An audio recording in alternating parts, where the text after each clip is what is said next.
నమస్తే, దిశ టీవీకి స్వాగతం. ముందుగా బులెటిన్లో హెడ్లైన్స్.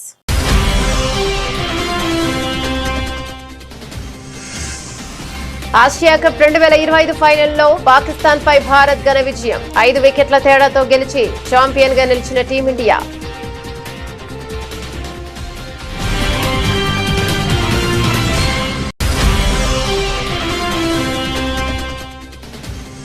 ఆట మైదానంలో ఆపరేషన్ సింధూర్. టీమిండియా విక్టరీపై ప్రధాని మోదీ స్పందన.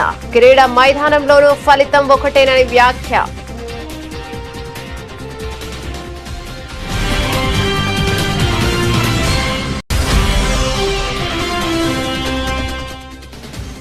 నక్సల్ రహిత భారత్ సదస్సులో అమిత్ షా కీలక వ్యాఖ్యలు.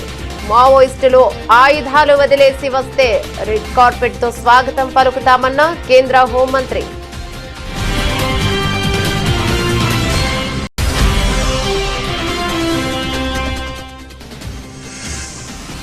విజయవాడ కనకదుర్గ అమ్మవారిని దర్శించుకున్న డీకే శివకుమార్. భక్తుల కోసం చేసిన ఏర్పాట్లు అద్భుతంగా ఉన్నాయని ప్రశంస.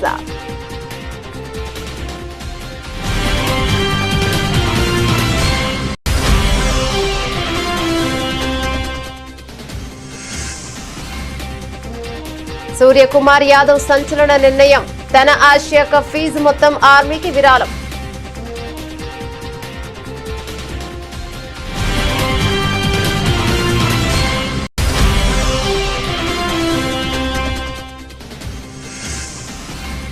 తెలంగాణలో మోగిన స్థానిక ఎన్నికల నగారా.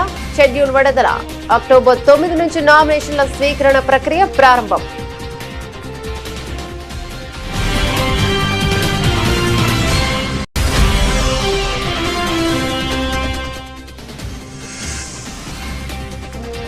అంబర్పేటలో పునరుద్ధరించిన బతుకమ్మ కుంటను ప్రారంభించిన సీఎం రేవంత్. హైడ్రా ఏర్పాటు ఆలోచనను తొలుత చాలా మంది విమర్శించారని వ్యాఖ్య.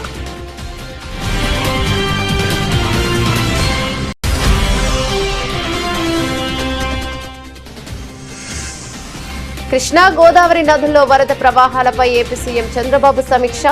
ముంపు ప్రాంతాల ప్రజలను అప్రమత్తం చేయాలని ఆదేశం.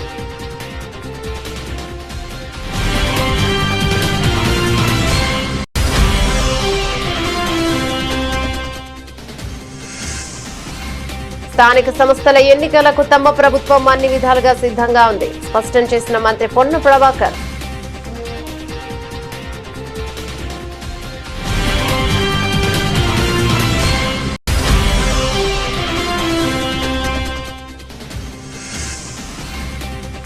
ఈ ఆసి నిర్ణయం ప్రభుత్వానికి చెంపపెట్టు. మాజీ మంత్రి కాకాని గోవర్ధన్ రెడ్డి ధ్వజం.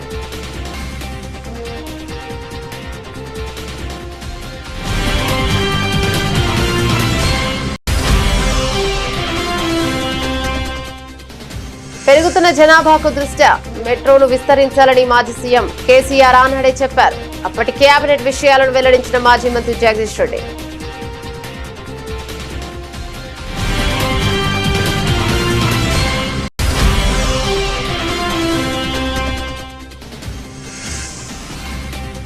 నొప్పిని భరిస్తూ కాంతారా చాప్టర్ 1 ఈవెంట్ కు ఎన్టీఆర్. చిన్ననాటి జ్ఞాపకాలతో భావోద్వేగ ప్రసంగం.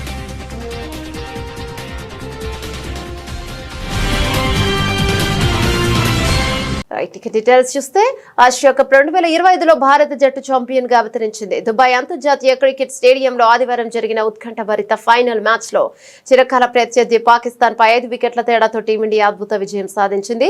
బౌలింగ్ లో కుల్దీప్ యాదవ్ మాయాజాలం చేయగా, బ్యాటింగ్ లో యువ ఆటగాడు తిలక్ వర్మ అజయ హాఫ్ సెంచరీతో జట్టును విజయ తీరాలకు చేర్చాడు.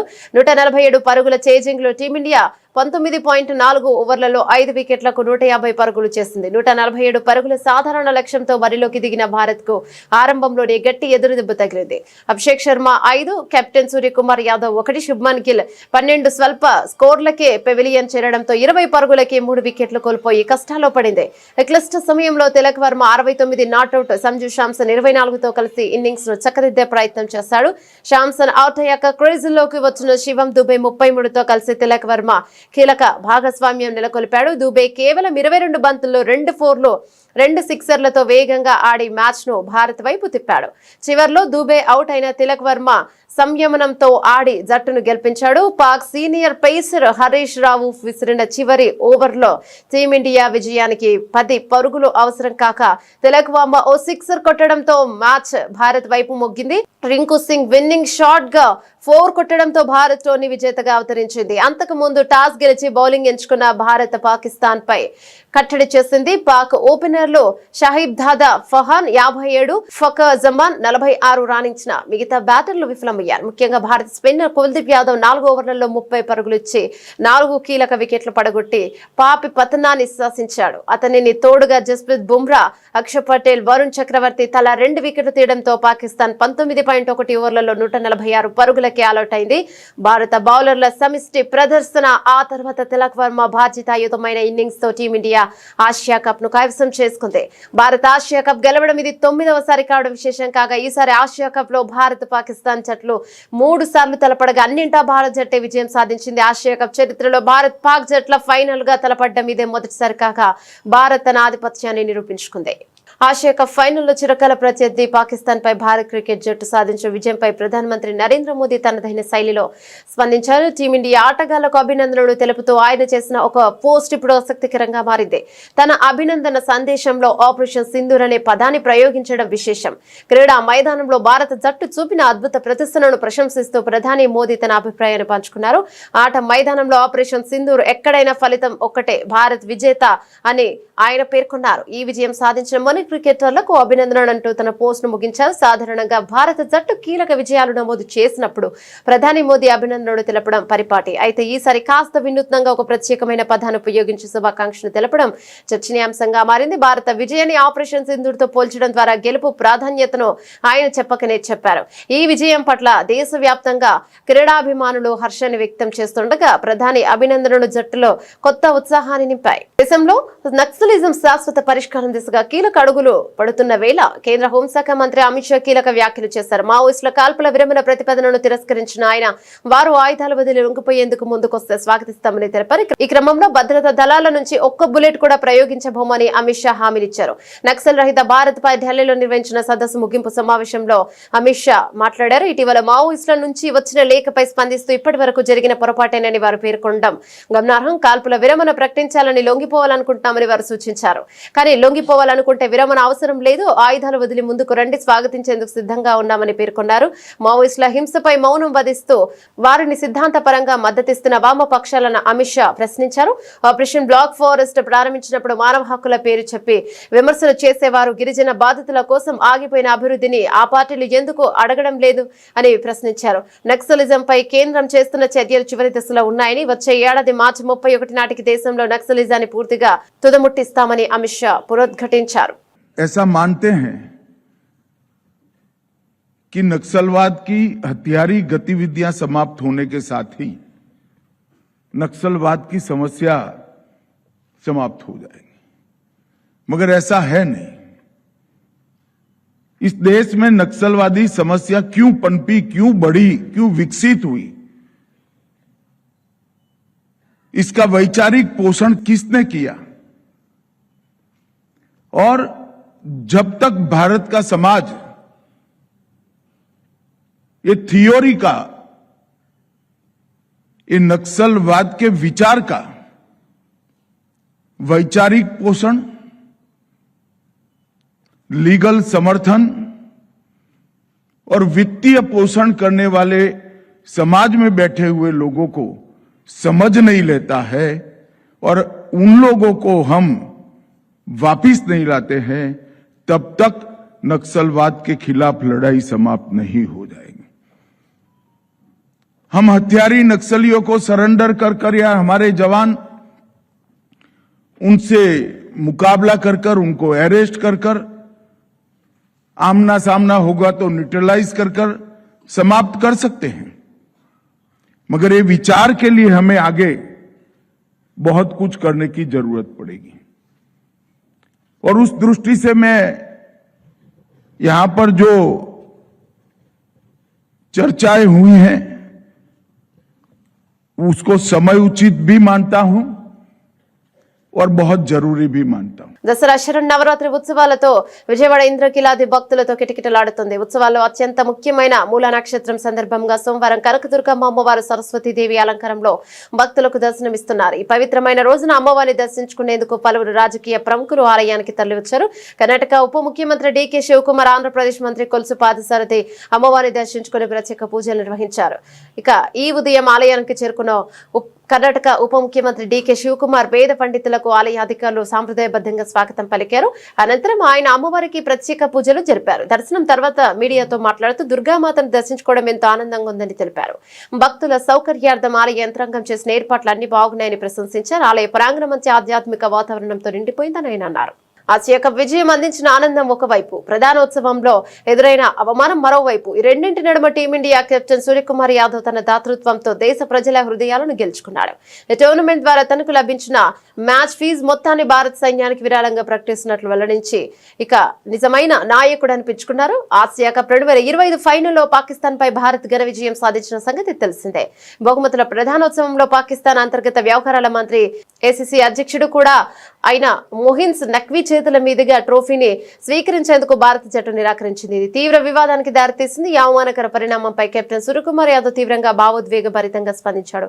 కష్టపడి గెలిచిన తర్వాత ట్రోఫీని నిరాకరించడం తీవ్రంగా బాధించింది. కానీ నా అసలైన ట్రోఫీలు ఈ లోహపు కప్పులో లేవు, డ్రెస్సింగ్ రూమ్ లో ఉన్నాయి. నా 14 మంది సహచరుడు, సహాయక సిబ్బంది నాకు నిజమైన ట్రోఫీలు. ఈ విజయం ఈ జ్ఞాపకాల మాతోనే ఉంటాయి అని ఆయన పేర్కొన్నారు. మైదానంలో ప్రోటోకాల్ పేరిట జరిగిన రాజకీయ క్రీడకు సూర్యకుమార్ తనదైన శైలిలో సమాధానమిచ్చాడు. విజయాన్ని, ట్రోఫీని అవమానించిన చోట దేశ గౌరవాన్ని, సైనికుల త్యాగాన్ని స్మరించుకోవడం ద్వారా ఆయన తన స్థాయిని చాటుకున్నాడు. ఈ విజయం దేశ ప్రజలందరిది. మనల్ని రెయింబవల్లో కాపాడుతున్న సైనికుల త్యాగం ముందు ఈ మ్యాచ్ ఫీజు చాలా చిన్నది. నా వంతు ఈ మొత్తాన్ని భారత సైన్యానికి అందిస్తున్నానని ప్రకటించే కోట్లాది మంది భారతీయుల మనసులను గెలుచుకున్నాడు. ఇదిలా ఉండగా ఆసియా కప్ లో అద్భుత ప్రదర్శన కనబరిచిన భారత జట్టుకు, సహాయక సిబ్బందికి బీసీసీఐ 21 కోట్ల భారీ నజరానాను ప్రకటించింది. వారిని ఘనంగా అభినందించింది. ట్రోఫీ దక్కకపోయిన కెప్టెన్ చూపిన తెగువ, దాతృత్వం కారణంగా టీమిండియా గౌరవం రెట్టింపైందని సర్వత్రా ప్రశంసలు వెలువెత్తుతున్నాయి. But it's like a gesture मेरी तरफ से. पता नहीं ये कंट्रोवर्सी हो सकता है कि नहीं. कंट्रोवर्शियल नहीं है, it's a good thing. I actually personally want to give my match fees of all the games which I have played in this tournament to the Indian Army. తెలంగాణలో పల్లె పొరుగు రంగం సిద్ధమైంది. ఎప్పుడెప్పుడా అని ఎదురు చూస్తున్న స్థానిక సంస్థల ఎన్నికల షెడ్యూల్ రాష్ట్ర ఎన్నికల సంఘం ఎస్ఈసి ప్రకటించింది. దీంతో రాష్ట్ర వ్యాప్తంగా వెంటనే ఎన్నికలు కూడా అమల్లోకి వచ్చినట్లు వెల్లడించింది. మొత్తం 5 దశల్లో ఎన్నికల ప్రక్రియను పూర్తి చేయనున్నట్లుగా రాష్ట్ర ఎన్నికల కమిషనర్ రాణి కుముదిని స్పష్టం చేశారు. సోమవారం ఏర్పాటు చేసిన మీడియా సమావేశంలో రాణి కుముదిని ఎన్నికల వివరాలను వెల్లడించారు. ముందుగా ఎంపీటీసీ, జెడ్పీటీసీ స్థానాలకు, తర్వాత సర్పంచ్ స్థానాలకు ఎన్నికలు జరుగుతాయని తెలిపారు. అక్టోబర్ 9వ తేదీ నుంచి నామినేషన్ల స్వీకరణ ప్రక్రియ ప్రారంభమవుతోందని చెప్పారు. ఎంపీటీసీ, జెడ్పీటీసీ ఎన్నికలను 2 దశల్లో నిర్వహిస్తామని, అక్టోబర్ 23న తొలి విడత, అక్టోబర్ 27న రెండో విడత పోలింగ్ ఉంటుందని వివరించారు. సర్పంచ్ ఎన్నికలను 3 దశల్లో నిర్వహించనున్నట్టు ఆమె పేర్కొన్నారు. తొలి విడత సర్పంచ్ ఎన్నికలకు అక్టోబర్ 15న నోటిఫికేషన్ విడుదల చేసి అక్టోబర్ 31న పోలింగ్ జరుపుతామన్నారు. రెండో విడతకు అక్టోబర్ 21 నుంచి నామినేషన్లు స్వీకరించి నవంబర్ 4న పోలింగ్ నిర్వహిస్తామని తెలిపారు. ఇక మూడో విడతకు అక్టోబర్ 25న నామినేషన్ల ప్రక్రియ మొదలుపెట్టి నవంబర్ 8న పోలింగ్ ఉంటుందని స్పష్టం చేశారు. స్థానిక సంస్థలు, రూరల్ ఏరియాస్లో గ్రామ పంచాయతీలు, ఎంపీటీసీలు, జెడ్పీటీసీల స్థానాలు ఏవైతే వేకెంట్గా ఉన్నాయో వాటికి సంబంధించిన గ్రామవారీ వేకెన్సీలు, అలాగే ఎంపీటీసీ, జెడ్పీటీసీ వారీగా వేకెన్సీలు నిన్న సాయంత్రం అన్ని వివరాలతో జిల్లా ఎలక్షన్ అథారిటీస్ అందరూ కూడా గెజెట్ నోటిఫికేషన్ ఇష్యూ చేశారు. అది కూడా మాకు నిన్న సాయంత్రం అందజేయడం జరిగింది. మరి ఈసీఐ దగ్గర నుండి ఎలక్టరల్ రోల్స్ తెప్పించుకొని వాటిని పోలింగ్ స్టేషన్ వారీగా, వార్డుల వారీగా, గ్రామ పంచాయతీ వారీగా, ఎంపీటీసీల వారీగా కూడా మేము పబ్లిష్ చేసి ఎలక్టరల్ రోల్స్కి సంబంధించి అన్ని పొలిటికల్ పార్టీస్తో కూడా జిల్లా ఎలక్షన్ అధికారులు మీటింగులు పెట్టి సెప్టెంబర్ 10 నాటికి ఈ ఎలక్టరల్ రోల్స్ని పబ్లిష్ చేయటం అన్నది జరిగింది. గ్రామ పంచాయతీలకు కూడా, ఎంపీటీసీ, జెడ్పీటీసీలకు కూడా ఉపయోగించేటటువంటి ఎలక్టరల్ రోల్స్ ఇవి ఈసీఐ కొత్త నిబంధనలు అనుసరించి వారు జూలైలో ప్రచురించినటువంటి ఎలక్టరల్ రూల్స్, అలాగే జూలై 15వ తారీఖు వరకు సవరించినటువంటి రూల్స్ మాకు డేటాను వాళ్ళు ఇవ్వడం జరిగింది. ఆ డేటా డౌన్లోడ్ చేసుకున్న పిదప మండలాల వారీగా జిల్లా ఎలక్షన్ అధికారులు ఎంపీడీఓల ద్వారా, డిపిఓల ద్వారా ఈ ఎలక్టరల్ రోల్స్ అన్నది విభజించి అదేవిధంగా డ్రాఫ్ట్స్ కూడా ఇచ్చి తదుపరి ఆ ఒక డ్రాఫ్ట్ మీద అబ్జెక్షన్స్ కానీ రిమార్క్స్ కానీ కాల్ ఫార్ చేసి ఎంత వర్షాలు వచ్చినా సరే అట్లాంటి సిచ్యువేషన్లో కూడా డిస్ట్రిక్ట్ ఎలక్షన్ అథారిటీస్ చాలా చక్కగా ఎలక్టరల్ రూల్స్ ఫైనల్ చేసి పబ్లిష్ చేశారు. తదుపరి ప్రిపరేటరీ యాక్టివిటీస్ చిన్న చిన్నవి ఉంటే అవి కూడా కంప్లీట్ చేసుకున్నాం. మెయిన్గా ఇవి రెండే, వేకెన్సీస్ని గెజెట్ చేయటం, ఎలక్టరల్ రోల్స్ని పబ్లిష్ చేయటం అనేది రెండు ముఖ్యమైన కార్యక్రమాలు కాబట్టి వాటిని పూర్తి చేసుకున్న పిదప ఇప్పుడు ఈ వేకెన్సీస్కి టైం షెడ్యూల్ ఇవ్వాలని చెప్పి ఈరోజు మీ ద్వారా అందరి ఓటర్స్కి కూడా తెలియజేయడం జరుగుతున్నది. ఏదైనా ఒక మంచి పనికి శ్రీకారం చుట్టినప్పుడు విమర్శలు రావడం సర్వసాధారణమని, వాటిని పట్టించుకోకుండా లక్ష్యం వైపు కొనసాగినప్పుడే మంచి ఫలితాలు వస్తాయని తెలంగాణ ముఖ్యమంత్రి రేవంత్ రెడ్డి అన్నారు. హైదరాబాద్ నగరంలోని చెరువుల పరిరక్షణ కోసం Hyderabad roads and buildings authority ఏర్పాటు ఆలోచన చేసినప్పుడు కూడా తనపై ప్రారంభంలో విమర్శలు వచ్చాయని ఆయన గుర్తు చేశారు. బతుకమ్మ పండుగను పురస్కరించుకుని అంబర్పేటలో సుదీర్ఘకాలం కబ్జాలకు గురైన కనుమరుగైన బతుకమ్మ కుంటను పునరుద్ధరించిన తర్వాత ఆదివారం ఆయన ప్రారంభించారు. సందర్భంగా ఏర్పాటు చేసిన సభలో సీఎం మాట్లాడారు. ఒకప్పుడు ఆనవాలు కూడా లేకుండా పోయిన బతుకమ్మ కుంటను తిరిగి పునరుద్ధరించడం ఒక గొప్ప మైలురాయి అని రేవంత్ రెడ్డి అభివర్ణించారు. 7.15 కోట్ల వ్యయంతో 14.16 ఎకరాల విస్తీర్ణంలో హైడ్రా చేపట్టిన పనులను ఆయన అభినందించారు. కార్యక్రమానికి బతుకమ్మలతో హాజరై స్థానిక మహిళలు ముఖ్యమంత్రికి ఘన స్వాగతం పలికారు. సందర్భంగా హైడ్రా రూపొందించిన ప్రత్యేక గీతాన్ని సీఎం ఆవిష్కరించారు. నేను హైడ్రా ఆలోచన చేసినప్పుడు చాలామంది చాలా రకాలుగా మాట్లాడారు. కొంతమందికి అర్థం కాలేదు, కొంతమందికి అర్థమయ్యి వాళ్ళ యొక్క కబ్జాలు, వాళ్ళ యొక్క ఆలోచనలు భవిష్యత్తులో సాగవని బురద జల్లే ప్రయత్నం చేసింది.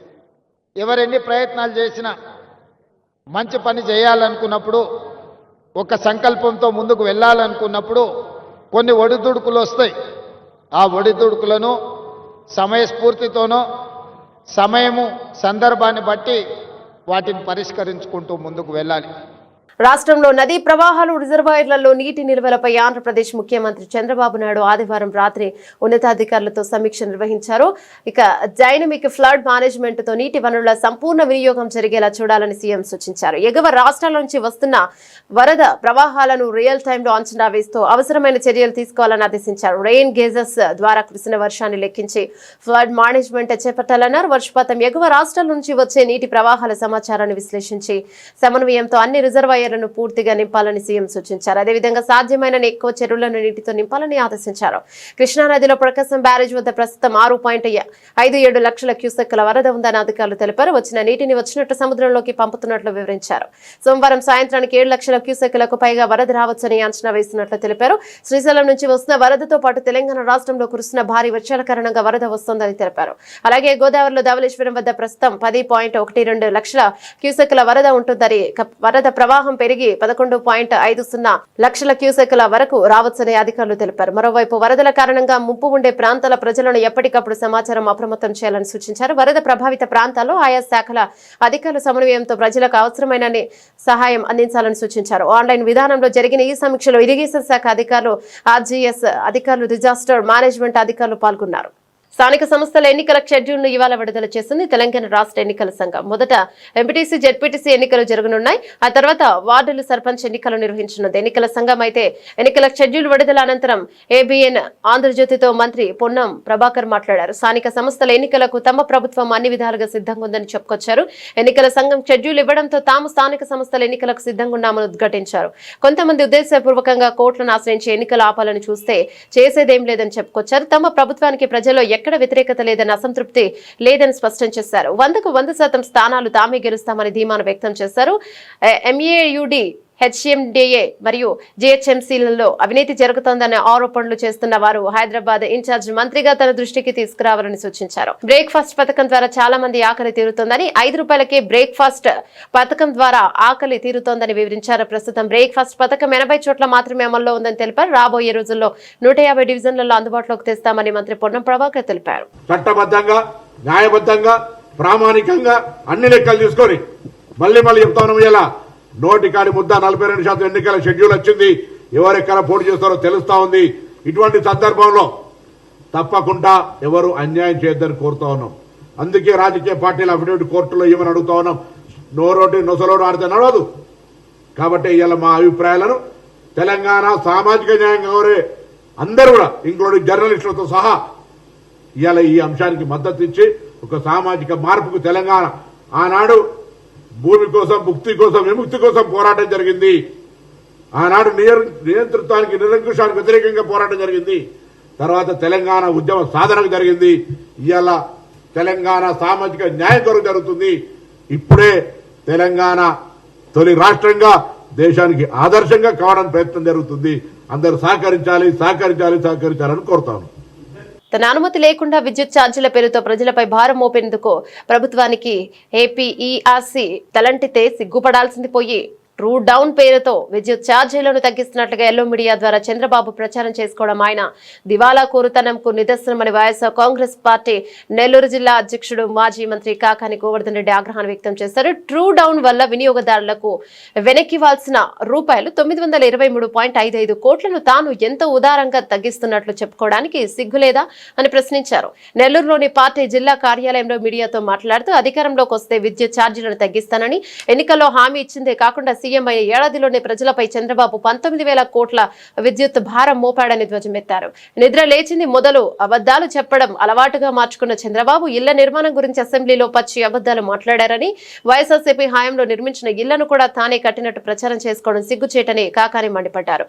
16 నెలల్లో పేదవాడికి 1 సెంటు ఇంటి స్థలం ఇవ్వలేని చంద్రబాబు ఏకంగా 3 లక్షల ఇళ్లు పూర్తి చేశానని ఎలా చెప్తున్నారని ప్రశ్నించారు. 19,000 కోట్ల రూపాయలు వీరబాదుడు బాది ఎలక్ట్రిసిటీ రెగ్యులేటరీ కమిషన్ మీరు చేసింది తప్పు అని మొట్టికాయలు వేసి చెంపదెబ్బ కొట్టి మీరు ప్రజల దగ్గర అధికంగా వసూలు చేసినటువంటి మొత్తాన్ని వెనక్కి ఇవ్వండి అని అంటే దానిని చంద్రబాబు నాయుడు తన ఘనతగా చెప్పుకోవడం, కొన్ని ఎల్లో మీడియాకు సంబంధించినటువంటి చంద్రబాబు నాయుడు అనుకూల మీడియా ఏ రోజు లేనటువంటి విధంగా చరిత్రలో ఈరోజు చంద్రబాబు నాయుడు గారు ఇది ప్రజలకి భారం తగ్గించాడు అని చెప్పి మాట్లాడడం అనేటువంటిది, ఆయన ఘనతగా ఈరోజు మాట్లాడడం అనేటువంటిది దౌర్భాగ్యపు ఎల్లో మీడియాలో ఏమి మాట్లాడాలో కూడా తెలియనటువంటి పరిస్థితి. ఈ మాట ఎందుకు చెప్తున్నామంటే వాస్తవాలు తెలియాల్సినటువంటి పరిస్థితి. దాదాపుగా ఈరోజు లెక్క కడితే విద్యుత్ ఛార్జీల విషయంలో చంద్రబాబు ప్రభుత్వానికి ఎలక్ట్రిసిటీ రెగ్యులేటరీ కమిషన్ మొట్టికాయలు వేసి 923,55 లక్షల రూపాయలు ప్రజల నుంచి మీరు ఏదైతే అధికంగా వసూలు చేశారో, చేయకుండా పరిమితిని మించి ఎటువంటి ఆమోదం లేకుండా అన్యాయంగా అక్రమంగా ప్రజల నుంచి మీరు వసూలు చేసినటువంటి మొత్తం 923,55 లక్షల రూపాయలు నవంబర్ 1 సంవత్సర కాలంలో దీన్ని సర్దుబాటు చేయండి అని చెప్పి ఆదేశాలు ఇస్తే, నవంబర్ నుంచి దాన్ని సర్దుబాటు చేయడానికి ఈరోజు చర్యలను ఉపక్రమించండి అని చెప్పి ఆదేశిస్తే ఎలక్ట్రిసిటీ రెగ్యులేటరీ కమిషన్ దాని ప్రకారం ఈరోజు తగ్గించి ఈరోజు దానికి సంబంధించినటువంటి దాంట్లో ఏదో ఊరట కలిగించినట్టుగా మాట్లాడడం అనేటువంటిది దురదృష్టకరమైనటువంటి విషయం. ఎందుకు చెప్తున్నామంటే మీరు చెప్పాల్సింది ప్రజల దగ్గర అక్రమంగా వసూలు చేసినటువంటి మొత్తం. పెరుగుతున్న జనాభాకు ఇంకో 50 సంవత్సరాలకు సరిపోయే పద్ధతిలో మెట్రోను 3 ఫేజ్లో విస్తరించాలని మాజీ సీఎం కేసీఆర్ ఆనాడు చెప్పారని మాజీ మంత్రి ఎమ్మెల్యే జగదీష్ రెడ్డి గుర్తు చేశారు. ఈ విషయమైన ఆయన మాట్లాడుతూ దీనిపై ఇప్పటికీ కేబినెట్ సమావేశంలో చర్చ చేసి మంత్రుల అభిప్రాయాలను తీసుకుని అవసరమున్న చోట్ల మెట్రో విస్తరణ చేయడానికి ప్రణాళికలు చేశారన్నారు. 3 ఫేజ్లో హైదరాబాద్ లోని అన్ని ప్రాంతాల ప్రజలకు అనువుగా ఉండేటట్టు శంషాబాద్ ఎయిర్పోర్ట్ కు కలుపుతూ మెట్రోను కట్టాలని కేసీఆర్ ప్రణాళికలు చేశారని జగదీష్ రెడ్డి చెప్పుకొచ్చారు. కేసీఆర్ గారు మెట్రోను 3 ఫేజ్లలో ఎట్లా చేసుకుంటూ పోవాలి, పెరుగుతున్న జనాభా అవసరాలకి ఇంకా 50 సంవత్సరాల అవసరాలకు సరిపోయే పద్ధతుల్లో ఏ రకంగా దాన్ని పెంచుకుంటూ పోవాలి, విస్తరించుకుంటూ పోవాలి అనే దానికి ఒక శాస్త్రీయమైన సర్వే చేయించి మెట్రో విస్తరణను కూడా చెప్పారు. చాలా స్పష్టంగా క్యాబినెట్లో చర్చ చేసి మంత్రుల సలహాలు సూచనలు కూడా తీసుకొని ఇంకా కొన్ని చోట్ల ఏదైనా మిస్ అయింది, ఇగో ఇది అవసరం ఉంది అని అనుకున్న చోట పెంచి నిజంగా అక్కడ అంత అవసరం ఉందా లేదా, మంత్రులు ఎమ్మెల్యేలు అడిగినంత మాత్రాన మనం ఇవ్వద్దు, అక్కడ అవసరం ఉందా లేదా, అంతమంది ఆదాయం వస్తుందా లేదా, అది నడవడానికి సరిపోయే పద్ధతుల్లో చూసి మాత్రమే చేయాలి అని చెప్పి స్పష్టంగా చెప్పారు. ఆ ప్రాంతాలు కూడా ఎక్కడెక్కడ కేసీఆర్ గారు ప్రతిపాదించారు అనేది. సరే, మనం మొదటిది ఫేజ్ 1 69 కిలోమీటర్లు మియాపూర్ నుంచి LB Nagar, Jubilee bus station నుంచి ఎంజీబీఎస్, ఫలక్నుమాకి, నాగోలు, రాయదుర్గు, ఇవి మొదటి ఫేజ్లో వాళ్ళు ప్రారంభం చేసిపోయిన 30% పనిచేసిన కేసీఆర్ గారు రాగానే 2 ఏళ్లలోనే దాని వెంటబడి మిగతా 70% పూర్తి చేసి వాళ్ళ సేవలు అందిస్తూ ఉన్నాయి.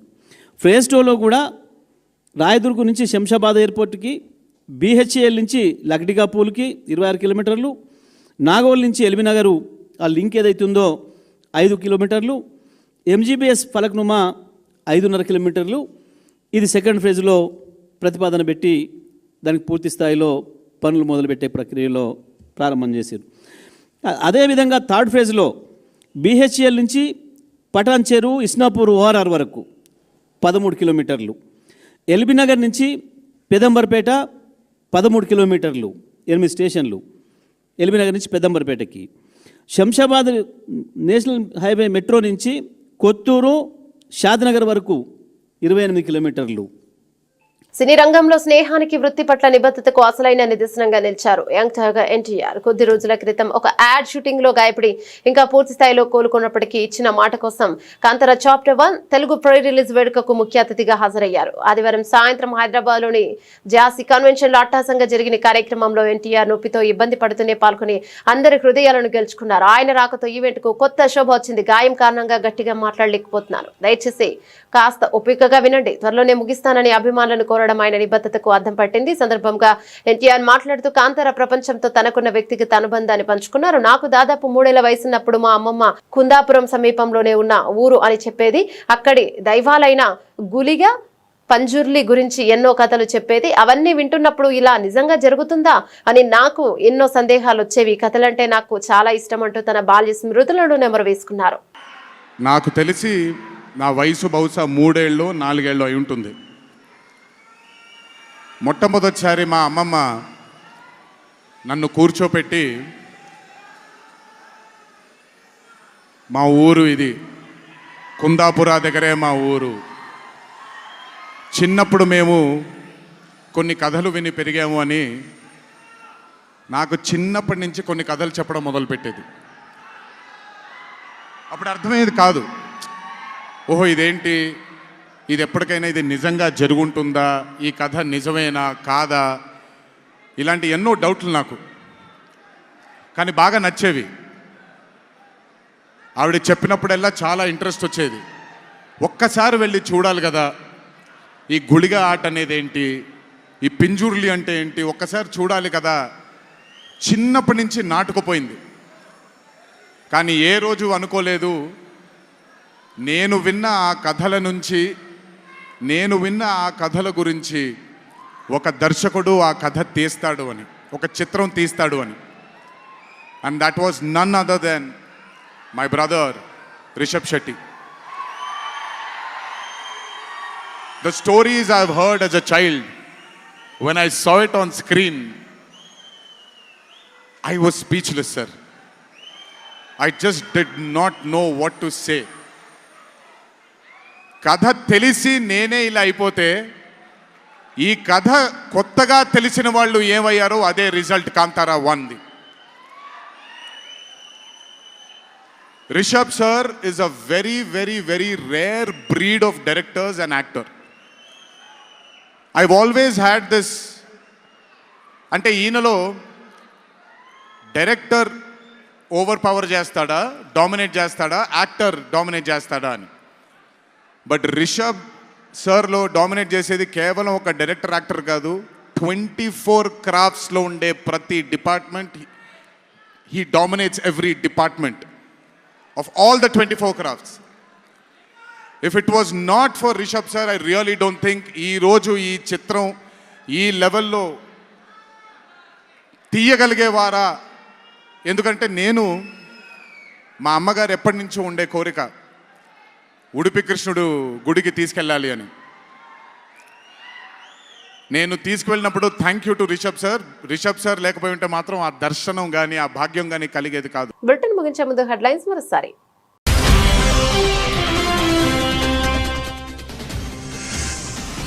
ఆసియా కప్ 2025 ఫైనల్లో పాకిస్తాన్ పై భారత్ ఘన విజయం. 5 వికెట్ల తేడాతో గెలిచి ఛాంపియన్ గా నిలిచిన టీమిండియా.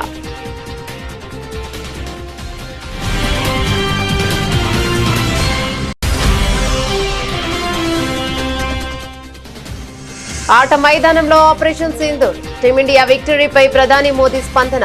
క్రీడా మైదానంలోనూ ఫలితం ఒకటేనని వ్యాఖ్య.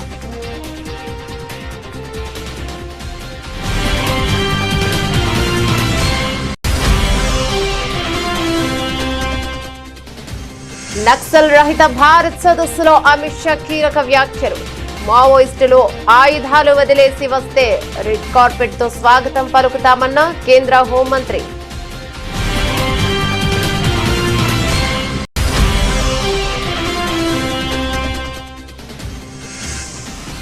విజయవాడ కనకదుర్గ అమ్మవారిని దర్శించుకున్న డీకే శివకుమార్.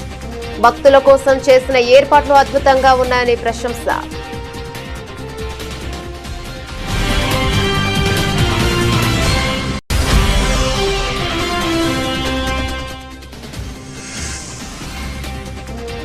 సూర్యకుమార్ యాదవ్ సంచలన నిర్ణయం. తన ఆసియా కప్ ఫీజు మొత్తం ఆర్మీకి విరాళం.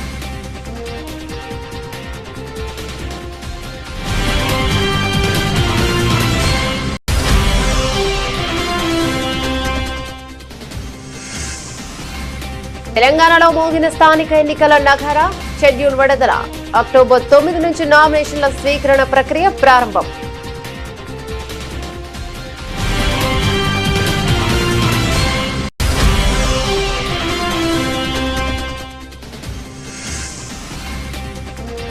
అంబర్పేటలో పునరుద్ధరించిన బతుకమ్మ కుంటను ప్రారంభించిన సీఎం రేవంత్. హైడ్రా ఏర్పాటు ఆలోచనను తొలుత చాలా మంది విమర్శించారని వ్యాఖ్య.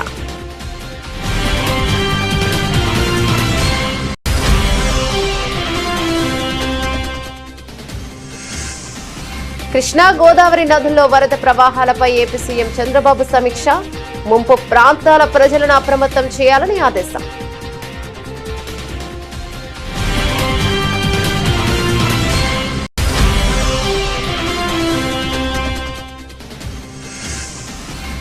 స్థానిక సంస్థల ఎన్నికలకు తమ ప్రభుత్వం అన్ని విధాలుగా సిద్ధంగా ఉంది స్పష్టం చేసిన మంత్రి పొన్న ప్రభాకర్.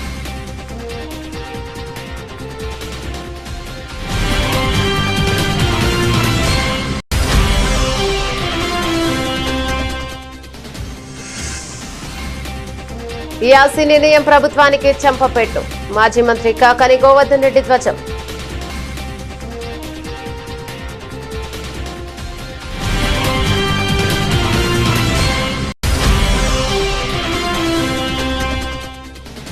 పెరుగుతున్న జనాభాకు దృష్ట్యా మెట్రోను విస్తరించాలని మాజీ సీఎం కేసీఆర్ ఆనాడే చెప్పారు.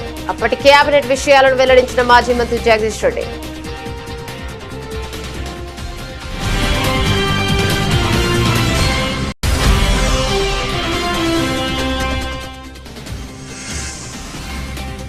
నొప్పిని భరిస్తూ కాంతారా చాప్టర్ 1 ఈవెంట్ కు ఎన్టీఆర్. చిన్ననాటి జ్ఞాపకాలతో భావోద్వేగ ప్రసంగం.